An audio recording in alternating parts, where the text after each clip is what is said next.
Borderlands 2 is a game filled to the brim with guns. Millions upon millions, in fact. But what if you didn't want to use those? What if you wanted to tough it out and take on the trials that Pandora has in store for you only using your fists and grenades? Today I'll answer the question of can you beat Borderlands 2 without using guns? But before I begin, I have to clarify. When I mean guns, I mean none whatsoever. No guns on vehicles, no guns in my hands, only my melee and grenades can get me by. With that being said, let's get into it. I start off by making my character, then wake up after trying to rob a train in a snow-barren wasteland watching a little robot dig my grave. After watching me wake up, he realizes that a vault hunter may be able to help him leave this place. Once I get my bearings, the game berated me with all of the add-ons that the Handsome Collection contains. It's not the worst thing ever, except this happens every time you make a new character. Claptrap let me into his bachelor pad, and then a big-ass monkey broke in and stole his eye. I couldn't stand for that, so off we went to smack a bullymong, and the challenge could officially start. Fighting the little monglets wasn't so bad, as all of them went down in about 2 hits. The only downside is since I didn't have a shield yet, I had to really watch my health. And sure enough, the very first boss of the game showed me that I'd have to plan some of these early fights. Knuckle Dragger did a decent amount of damage and put me down, and this is where I learned that my biggest obstacle wouldn't be taking damage, it would be trying to crawl after an enemy for that second wind. But because enemies run away from you when you go down, I had to accept that I was going to die. A lot. But I wouldn't let my inability to be a snail stop me. I came back for a rematch, and after going blow to blow, I emerged the victor. I could finally proceed. I got Claptrap's eye back, and now we had to go find someone to plug it back in. But lucky for us, Liarsburg was just ahead and even had tons of baddies to kill. After committing 2 counts of genocide on the local inhabitants, Liarsburg was cleared out and I met with Hammerlock. He fixed Claptrap's eye, and then we rerouted power to the town, and now came the grind. In Borderlands 2, you don't get your special skill until level 5, and grenades are pretty uncommon, but not impossible to drop before then. So until then, I'd have to punch and slice my way through everything to get those last few levels. I tried doing a quest to get a shield, and I found I had to shoot a gun to proceed. I couldn't have that, so I rejoined Claptrap for the main mission shenanigans, and took out my repressed young adult angst on bandits. Now, I've beaten this game a couple of times with different characters, and I've died my share fair of times, but nothing compares to this. I don't think I've ever died to Flint ever, and these level 3 enemies were handing me my ass. I had to stay strong. Level 5 was so close. I had to keep going. Luckily a grenade mod dropped, and that sped up killing by a huge margin. So much so that I didn't have to cower and wait for my shield to recharge. I could be a little spicy with mobs. Progress picked up considerably, and now it's time to face off against Boom Boom. I was a little nervous at first, but between grenades and melee, they went down without much issue, and I finally got my special. For those of you that haven't played this game before, Zero's special allows him to send out a clone to distract enemies, allowing you to get close while boosting melee damage. It's great for picking up high value targets, but it's even better for running away. Claptrap and I continue through the frozen waste to confront Flint, the leader of the nearby bandits, and the only thing stopping us from leaving this place. Along the way I died. A lot. It's not that big of an issue now, but later on it will be. See, when you die in this game you lose some money upon respawn. Money can buy ammo, grenades, or special deals depending on the vendor. And trust me when I say grenades don't come cheap at higher levels. After a bit of a struggle, I ascended to confront Flint himself. After his sick intro, I got a glimpse into the future boss fights with ads. If you die while fighting the boss, they reset with full health, to make things fair. I didn't like this one bit, so I had to make the fight manageable. I took out the ads to streamline my damage intake, and then played hide and seek with Flint until he took a nap from exhaustion. It may look like a bad strategy, but if you think this is bad, wait till I get some more perk points. Upon Flint taking a forever nap, Clap and I bounced, stole back a pirate ship, and set sail for adventure. Shortly after making landfall, I watched a bridge explode and some spooky ghost lady told me I needed a car to get to Sanctuary. So I stole an override for some bandits and drove straight to Sanctuary, only for the gates to be closed and bandits waiting for me. After coming to, I got a phone call from Roland, the leader of the Crimson Raiders. He told me if I wanted in, I had to go find Corporal Reese and get the key. Unfortunately, Reese was getting tucked in to sleep by some bandits, so I took them out to grab his key before he passed out. Roland called me to see how Reese was doing, but when I told him about his dirt nap, he tasked me with getting a power core and bringing it back to Sanctuary.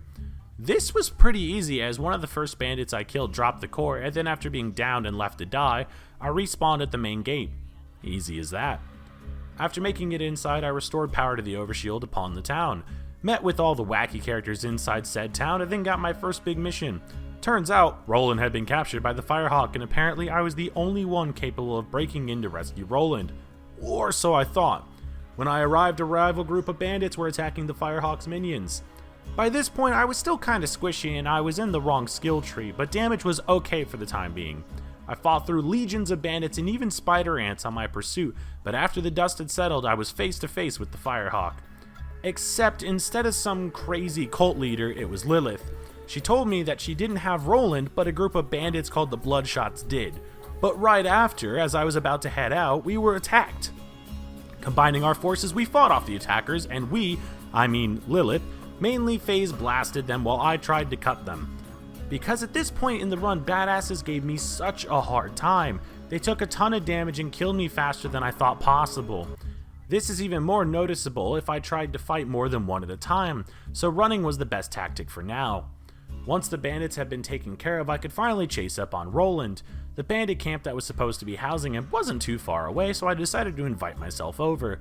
Except they didn't like my sweet used car and told me to come back when I had better taste. This is where the first major obstacle presented itself. Up until now, this challenge had been a battle won by attrition and charging headforth and dying a lot. However, for the next mission, Ellie told me I needed car parts, and to get those, I had to blow up cars. You can't blow up cars if you can't use the gun on them, so I had to get smart. I tried to lure a car into a trap and use grenades to destroy it, but due to a long fuse time, that plan didn't work. I went back to Sanctuary to use the golden chest to see if it could help, but I only got guns and couldn't use those anyway. My last thought was I was going to need to level a bit to be able to deal real damage and get my parts, so I was off to do side missions. I infiltrated a group of assassins and took them out with style, and by style I mean lobbing grenades and lots of melee attacks. However, damage was starting to become an issue as enemies were starting to be above my level, but with the power of brute force I could still make it through, and I even respect. Turns out the tree I was using was a flat damage buff, which is nice at early levels, but the cunning tree is where it's at. When you get hit, you have a chance to deal 250% more damage for a couple seconds, and trust me, that tree is a lifesaver later on. I returned to the dust and found out that if you crashed into the other vehicles, they would drop the parts that I was after, and decided to crash in on a bandit camp and disrupt their volleyball tourney, only to not have a fire weapon and not be able to complete the quest. So I went back to channeling my inner man Max and creating a havoc for all bandit drivers. I found that I could use Zero's clone to make it easier because the drivers would stop and then you could just walk up to the car and punch it. After many close calls, I finally had my pieces. I returned to Ellie and the vehicle was built. Time to show those bandits that I too was a man of culture. Sure enough, when I rode up, they let me in. But I couldn't just walk in. No, that would be too easy. No, I had to get through Bad Maw. This was the most ridiculous fight I had had so far in the run. I could survive one hit at full health. It would completely take out my shield and over half my life, plus the dependency on my grenade was becoming a growing concern, but I had to try. Eventually, after one intense game of hide and seek, I finally made it inside, but this was the worst mistake I could have made. The stronghold was filled to the brim with tough enemies, and even if I pulled one bandit away, I could dispatch them, sure, but against 4 or 5 at a time, it just wasn't happening.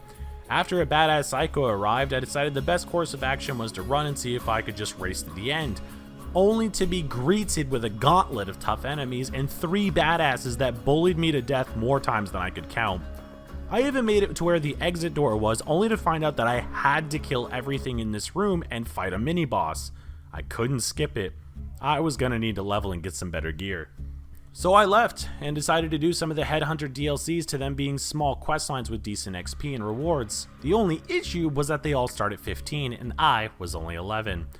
I could fight the enemies, and with enough time I could kill them, but not to the speed I had wished for, so it was back to doing normal side quests. I came back after doing some running around in Sanctuary and tried the Stronghold again at level 12, but I was still struggling. So getting desperate, I bought one of the deal of the day grenades from a vending machine, and lo and behold, my prayers were answered. I got a grenade that did continual fire damage, and this ripped through the bandits. It did so much damage that even badasses were reduced to no threat at all. I could finally proceed. Even the area where I had to climb a spiral Mad Max Coliseum gave me almost no issue this time around. And this is the point where I learned that if I was going to deal with the various kinds of enemies the game would present, it would be getting as many grenades that did continual damage as possible until the build was at least set up. After clearing out the bandits, I finally made it to Roland, but just as I did, some robot jerk came and stole him away. I needed him back, however, so I gave chase, but now I had to fight through robots instead of bandits. I couldn't rely on my fire grenade, but that didn't stop me from trying. The loaders didn't prove a huge issue when it came to melee strikes, and the grenade did decent enough damage, but where all of these guys were chump change, I'd hit a brick wall not much later. After clearing through an army of robots, I made it to Warden, a constructor class robot holding Roland captive. However, constructors are crazy strong.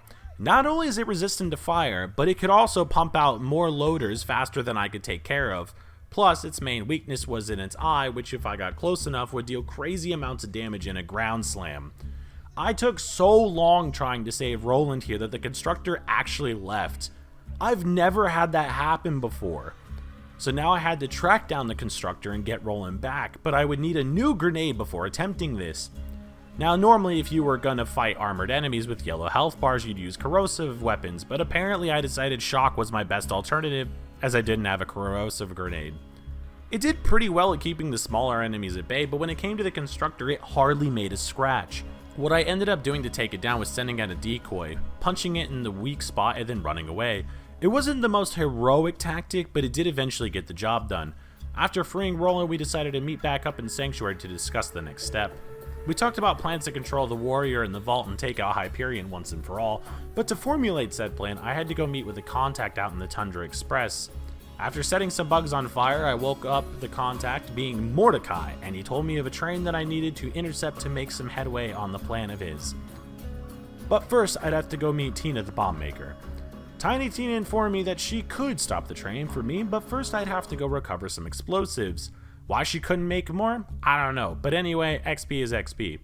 I cleared through a bandit camp and got the bombs, brought it back to Tiny Tina, and she created 2 of the cutest rockets I could have ever asked for. We set them up and caused the train to derail. Turns out the vault key was supposed to be here, and if I could get a hold of it, we'd be one step closer to taking Hyperion offline. I fought through some of the robots that survived the crash and made it to the boss, Wilhelm. But this fight wasn't actually that bad. I saw my grenades doing crazy damage, and I figured if I could land all of them, it would be an easy win. After dying, I decided to try just that. I restocked on the grenades and returned and watched his life bar whittle away to nothing. But he didn't have the vault key, but he did have a power core that I could bring back to Sanctuary. But after bringing back the power core to Sanctuary, it shut off the town's overshield and Hyperion was now firing upon us. We panicked and flipped some switches, I got teleported away, and Sanctuary teleported into oblivion. I was on my own again. The spooky ghost talked to me and explained I needed to get back to Sanctuary as quick as I could. I traveled through a fridge full of rats and died way too many times to count. Also found these rock creatures that died in 3 hits but also gave tons of experience. But I would have much preferred that over the new place because stalkers can go invisible, which means I can't hit them even if I know where they are.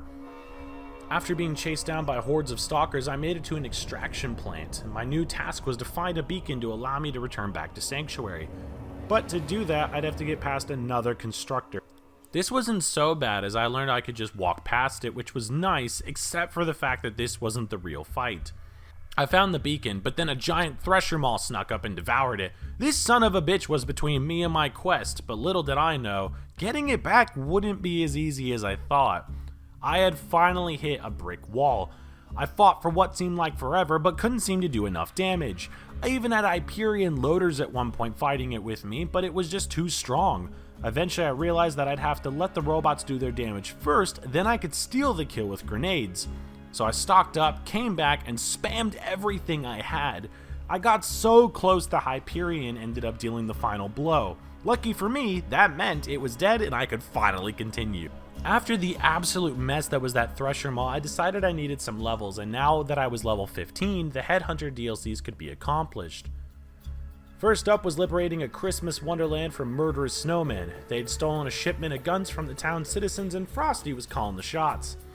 I turned the snowman into Frosted Flakes and stole his hat, saving the town and bringing about a Mercenary Day miracle.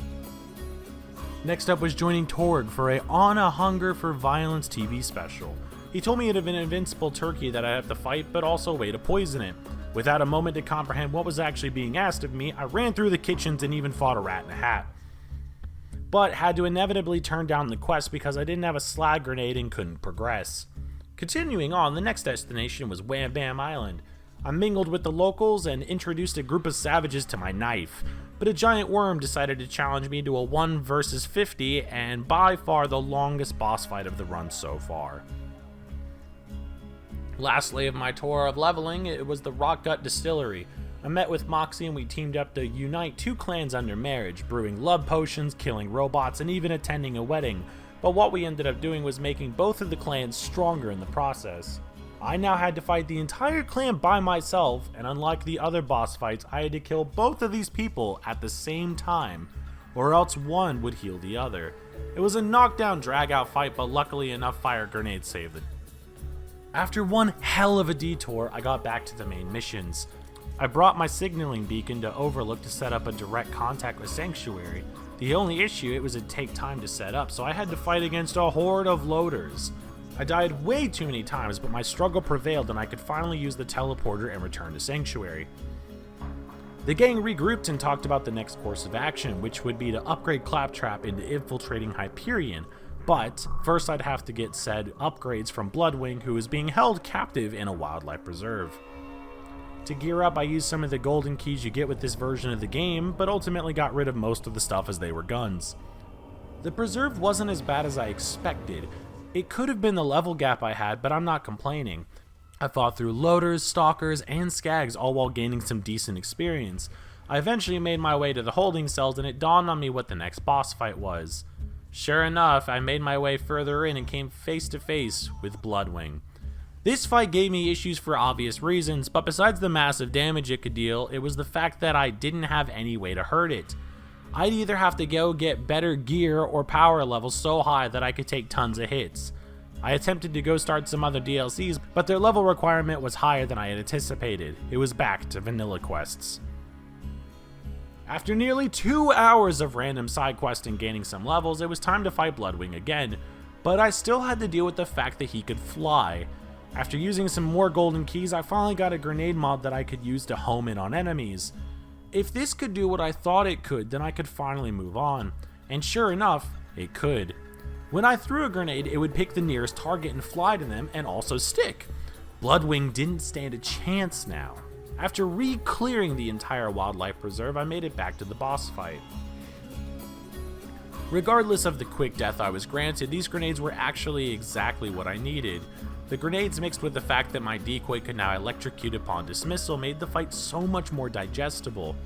It wasn't easy per se, but one final electric touch and Bloodwing was down. I made it back to Sanctuary and delivered the upgrade I had been chasing for so long. Roland said we needed more reinforcements to get Claptrap inside, so I went off to Thousand Cuts to recruit some help of the Slab King. By this point, I was actually able to fight larger groups of enemies, and it was a nice change of pace from being butchered over and over. I fought through hordes of bandits to meet with the head slab, but then had to fight through a gauntlet to please him. After relieving him of useless goons, I met with the Slab King himself. Turns out, it was just Brick in disguise. We talked over needing his help, and turns out he was way more than happy to agree. But just as everything was going our way, loaders plummeted from the sky, and now we had to fight our way out of here. Brick did his fair share of breaking robots, but ultimately just pushed them further and further away. It was pretty great to watch. After a job well done, we hurried back to Sanctuary, and now we could get started infiltrating Hyperion. There was a bunker that we had to break into, and that the spooky ghost lady said held the vault key. So I went to Opportunity to get the info and killed Jack. Actually, it was just a body double, but it did have a voice modulator, and after touring around the city and listening to Jack tell me about his adventures, I had a way to trick the system to let me inside. After regrouping with the gang, it was time to move and steal back the vault key, taking the fight to Hyperion. But boy, were they prepared! The journey began in Thousand Cuts, but the climb was immediately met with setbacks. Besides the constant spawning of high enemies, it was now firing rockets, and that ground slam was damn near one-shotting me. After a ton of slamming my head against a wall, I managed to take out the constructor and could finally press on. This engagement was way tougher than I could expected, and for my reward, I was granted yet another constructor, but now it was a badass. To make a long story short, this one constructor took me 30 minutes to kill. I tried sending out my electric clone, and while it did decent damage, it was healing faster than I could dish out. I had to resort to hiding in a box, sending out my clone, and then taking a swipe at it. This tactic worked, and I couldn't have been more relieved. I'll have nightmares of this for years to come for sure. But I wasn't out of the woods yet. Moving forward, I got to a landing pad, and I was afraid of this. After taking care of the autocannons, Bunker appeared, another flying boss, but with way more health than Bloodwing. I used to farm this boss for hours for some of the drops it had, and it wasn't so bad, but that was with guns, and they couldn't help me now. I still had the homing grenade, but it wasn't doing as much damage as I hoped for. That, and it kept locking onto other creatures in the arena. There were tons of resupplies throughout, and even a vending machine for ammo. But to be honest, without the vending machine, I don't think this fight would have been possible with Zero. At least not without getting to level 31 for his kunai skill. The fight wasn't too bad with the constant resupplies, and there were tons of cover, and once the final blow was dealt, I could watch all of his goodies fall out. But the fight had to continue. With Bunker taken care of, I could go underground and grab the vault key. Jack didn't like that, so he sent loaders after me, but I had to win, so Roland and Lilith joined in as well. After destroying iridium injectors throughout the room, we killed the spooky ghost lady, and then Jack killed Roland, stole Lilith, and then tried to kill me. I think he got the better end of that deal. After seeing Jack's full potential, what was left of the gang decided to send me out to secure munitions in the lead up for the endgame.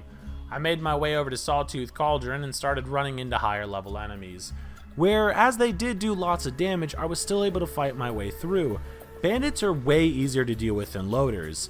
After murdering tons upon tons of bandits, I did some sabotage and ran into another snag. I found the supplies needed to combat Jack, but I had to call a pickup, and to do that I had to take buzzards out of the sky. The only issue was that the bandits roamed around, and since the buzzards counted like normal enemies, if I died I had to start over. Luckily I still had a homing corrosive grenade, so after a lot of dying and multiple visits to the resupply machine, I took out the buzzards and secured the goods. I was now on the second to last mission. Things were going to get way harder from here on out. Side quests didn't offer much in the way of experience, and the level gap was getting too wide to deal with. This turned into mad dashes as I had to overload fuel pump stations. I was so squishy by this point, all loaders had to do was look at me and I would explode. Through brute force or sheer luck, whatever you prefer, I overloaded both stations and could head to the info stockade. But to get there I had to revisit Borderlands 1 and take a trip down memory lane. Even killed Bonehead again. Now, because I've played this game before, I knew what was coming next. The final boss of the game. And after seeing Saturn jump off a bridge and murder me, I decided I had to go gain some levels. If I didn't, I would kick myself later on. So I joined a Bunkers and Badasses game and did some role-playing. I fought through skeletons, burned down some zeppelins, killed some trees, and even helped a Hollow regain his humanity and fend off an invader. I'll take my proof of a Concord Cap now.